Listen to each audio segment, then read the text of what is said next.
যারা খারাপ স্ত্রী তাদের মধ্যে আলামত থাকে ছয়টি চিহ্ন তাদের মধ্যে দেখা যায় যারা খারাপ স্ত্রী হয়ে থাকে। সেদিন ওমর রাদিয়াল্লাহু আনহু একটা বর্ণনা থেকে এরকম জিনিস পাওয়া যায়। ওমর রাদিয়াল্লাহু আনহুর বর্ণনা থেকে পাওয়া যায় শাররুন নিসা সিত্তুন, স্ত্রীদের খারাপ আচরণ হলো 6টি। তার মধ্যে 1 নাম্বার হলো হান্নানা। হান্নানা বলা হয় ওই ধরনের নারীকে যেই নারীরা শুধুমাত্র বাপের বাড়িকে বড় করে, বাবার বাড়িকে বড় করে আর স্বামীকে ছোট করে, স্বামীকে অনেক সময় খোঁটা দেয়, তুচ্ছ তাচ্ছিল্য করে নিজের বাবার বাড়িকে বড় করতে যে, এটা হচ্ছে হান্নানা। এটা খারাপ একটা আচরণ নারীদের মধ্যে। 2 নাম্বার হচ্ছে আন্নানা, অর্থাৎ আনিন থেকে বলা হয় আন্নানা।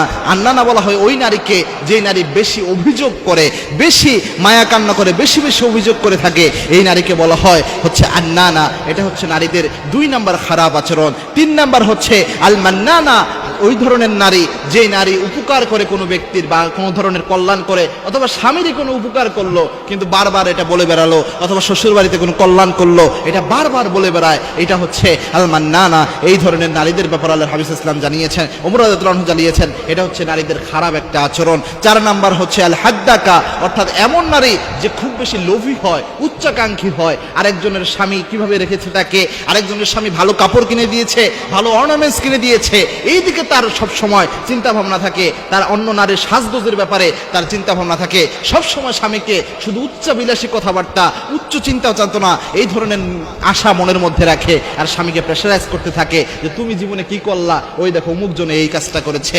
এটা হচ্ছে নারীদের অন্যতম আরেকটা খারাপ একটা আচরণ। আর 5 নাম্বার হচ্ছে আল বাররাকা। বাররাকা বলা হয় বিজলি, অর্থাৎ এমন নারী যে নারী একটা খাসলতি এরকম সব সময় সে শুধু সাজগোজ করতে থাকবে, 24টা ঘন্টার বেশিরভাগ সময় নারী শুধু সাজগোজে ব্যস্ত থাকে, নিজেকে ওইভাবে ব্যস্ত রাখে এবং কি মানুষের সামনে প্রদর্শনের একটা প্রবণতা তার মধ্যে থাকে। এটাও একটা অন্যরকম মারাত্মক একটা বিষয়। 6 নাম্বার হচ্ছে as-সাদ্দাকা, অর্থাৎ এমন নারী as-সাদ্দাকা যে নারী চিবাইয়া চিবাইয়া কথা বলে, অর্থাৎ অন্যকে এমনভাবে কথা বলে যে অন্যকে কষ্ট দেওয়ার জন্য চিপিয়ে চিপিয়ে খোঁচা দিয়ে দিয়ে কথা বলে। এরকম আচরণ যদি কোনো নারীর মধ্যে থাকে, ওই নারীকে আল্লাহর হাবিব সাল্লাল্লাহু আলাইহি ওয়াসাল্লাম খারাপ নারী হিসেবে, আল্লাহর হাবিব সাল্লাল্লাহু আলাইহি ওয়াসাল্লামের শ্রেষ্ঠ সাহাবী ওমর রাদিয়াল্লাহু আনহু খারাপ নারী বা খারাপ নারীর বৈশিষ্ট্য হিসেবে এটাকে উল্লেখ করেছেন। এই বৈশিষ্ট্যগুলো থেকে আমাদের অবশ্যই হেফাজতে থাকা উচিত। মনে রাখবেন, নারীদের জান্নাতে যাওয়া সহজ, তবে এই আচরণগুলা, এই বৈশিষ্ট্যগুলা নারীদের জান্নাতে যাওয়ার পথে বাধা হয়ে দাঁড়ায়। এবং কি আল্লাহর হাবিব সাল্লাল্লাহু আলাইহি ওয়াসাল্লাম নিজেও জানিয়েছেন, মিরাজের রাতে আমি যখন জাহান্নাম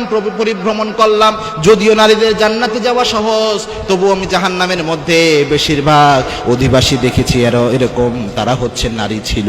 বেশিরভাগ জাহান্নামীদের মধ্যে পুরুষের চেয়ে নারীর সংখ্যা বেশি ছিল।